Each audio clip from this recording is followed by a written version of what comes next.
ধর্ষকদের একমাত্র সাজা মৃত্যু। জনপ্রতিনিধি হিসেবে নয়, এই মত তার ব্যক্তিগত। বক্তা তৃণমূলের সাংসদ অভিনেতা দেব। আরজি করের ঘটনায় তার দলের সর্বভারতীয় সাধারণ সম্পাদক অভিষেক বন্দ্যোপাধ্যায় এনকাউন্টার তত্ত্ব তুলে ধরেছিলেন। ধর্ষকদের এনকাউন্টার করার নিদান দিয়েছিলেন অভিষেক। জয়নগরের ঘটনায় এবার সেই নিদানকে কার্যত সমর্থন করলেন দেব। দক্ষিণ চব্বিশ পরগনার কুলতলির মহিষমারির একটি জলা থেকে উদ্ধার হয়েছে নাবালিকা পড়ুয়ার দেহ। পরিবারের অভিযোগ, তাদের মেয়েকে ধর্ষণ করে খুন করা হয়েছে। এই ঘটনায় গ্রেপ্তার করা হয়েছে 19 বছরের এক যুবককে। তাকে 7 দিন পুলিশে হেফাজতে রাখার নির্দেশ দিয়েছে বারুইপুর জেলা আদালত। অভিযুক্তের হয়ে আদালতে দাঁড়ায়নি কোনো আইনজীবী। দিনভর অশান্তির পর এদিন সন্ধ্যাতেও অশান্তির ছায়া দেখা যায় জয়নগরে। নাবালিকার দেহ কলকাতায় আনা হয়েছে ময়নাতদন্তের জন্য। কাঁটাপুকুর মর্গের সামনে পুলিশের সঙ্গে ধস্তাধস্তি হয়েছে বাম বিজেপি সমর্থকদের।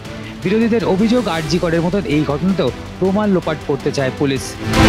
পুজোয় মুক্তি পাচ্ছে তার ছবি টেক্কা। সেই ছবির প্রচারী পরিচালক সৃজিত মুখোপাধ্যায়কে নিয়ে বারুইপুরে এসেছিলেন দেব।